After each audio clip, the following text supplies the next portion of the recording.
This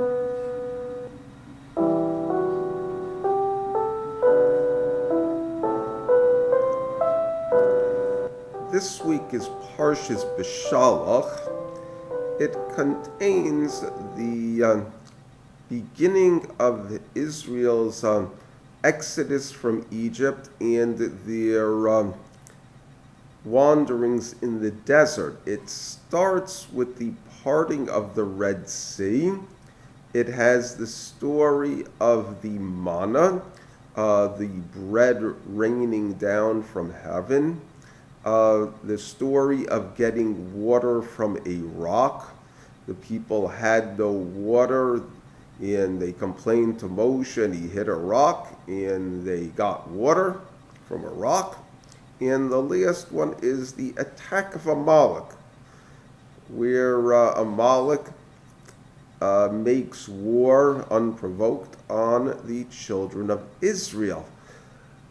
The first pasuk in the BeShalach, it says that when Pharaoh sent the nation out of Egypt, that God did not take them on the short path, specifically because it was short, because if it's possible to say God thought or was concerned that once the people see war, that they will return to Egypt.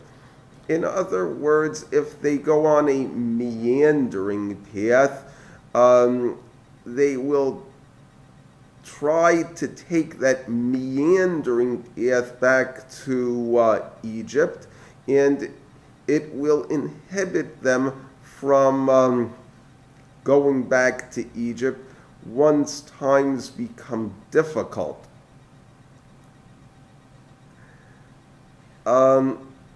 Essentially, from a geographic standpoint, when you talk about Abraham and the brothers of Yoseph, they went along the Mediterranean coast from Canaan to Egypt, which is a very short path, very direct. Probably takes about 2 weeks. When the children of Israel left Egypt, they went south to the Red Sea, and then deep into the Sinai Desert, almost to the tip of the Sinai Peninsula, which is hundreds of miles away. A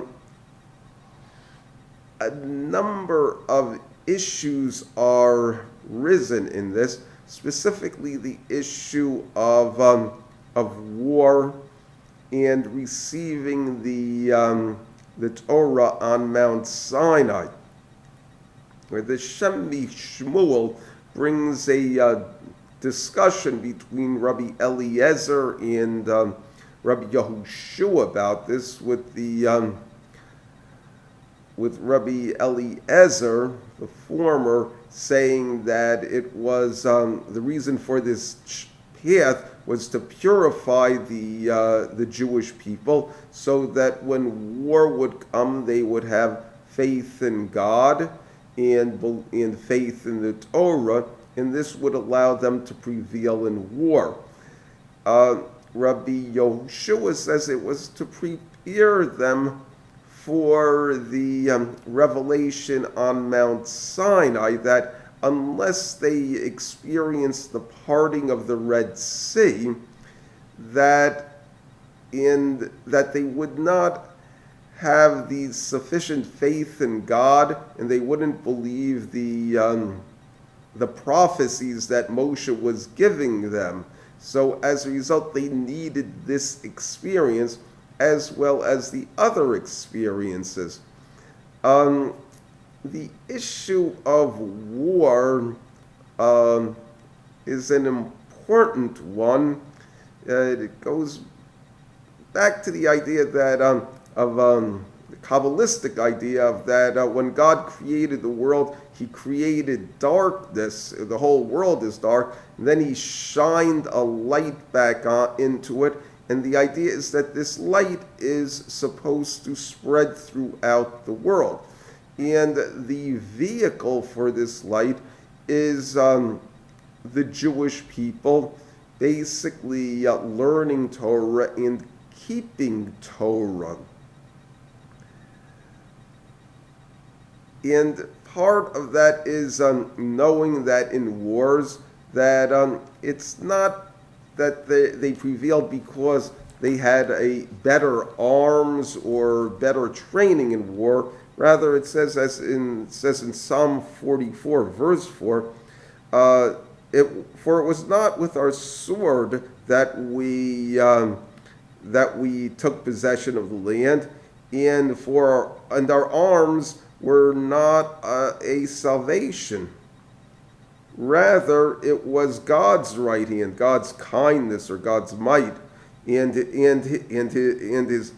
right hand and his arm and his left hand, and the light of your face, meaning the light of God's face, because you favored them. In other words, they prevailed in war because of the nature of their character and God's, shall we say, expectations and hopes for them that in the end will be realized. What you have a similar theme in the stories of the Baal Shem Tov. I think it's the 6th El, where the Baal Shem Tov falls in with a group of robbers. And they say, we'll show you the way to the land of Israel. And it's a way of underground passages and caves. And when the Baal Shem Tov takes that path, he comes face to face with a fiery swinging sword. And he says, no, he can't. This is a sign that he's not supposed to go there. And on his way back, he comes into a desert where he meets a huge frog. And he talks to the frog, and the frog says that he was a Talmid Chacham who disgraced the mitzvah of washing his hands. And because of that, he went off the path and he became a big sinner, and he was punished because of, and he was banished to a desert and made into a water animal because the original sin involved water. And with this confession to the Baal Shem Tov, the period of purgatory for the frog is completed, and he ascends to the world to come. And what we see in the nature of dealing with the land of Israel is that there is a tendency for a person to say, there's constant wars here and there's constant aggravations.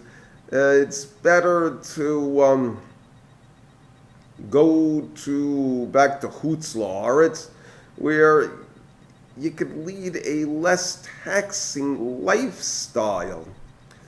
However, if it's a case where it's not going to be so easy to go back to Chutz La'aretz, and a person has been indoctrinated into living here, it's more likely that they will remain here. What you're going to have is, when you're talking about the wars of Hashem, sometimes they are fought with bombs and bullets, but other times the weapon is just simply a sympathetic ear.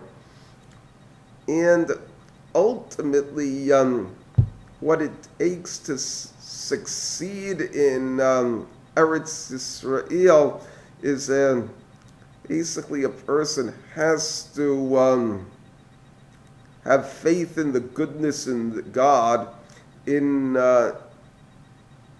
this world. that ultimately the world is kind because God's kindness comes through, and that the world is just because God's justice comes through. And basically they have to believe that the lessons that we learn in the Chumash are the lessons that we need to prevail over our difficulties, to make tikkun olam, the rectifications in this world, and tikkun nefesh, the things that we need to correct in ourselves. And it's basically through faith, wisdom, and observance that we prevail over our difficulties in the wars of Hashem.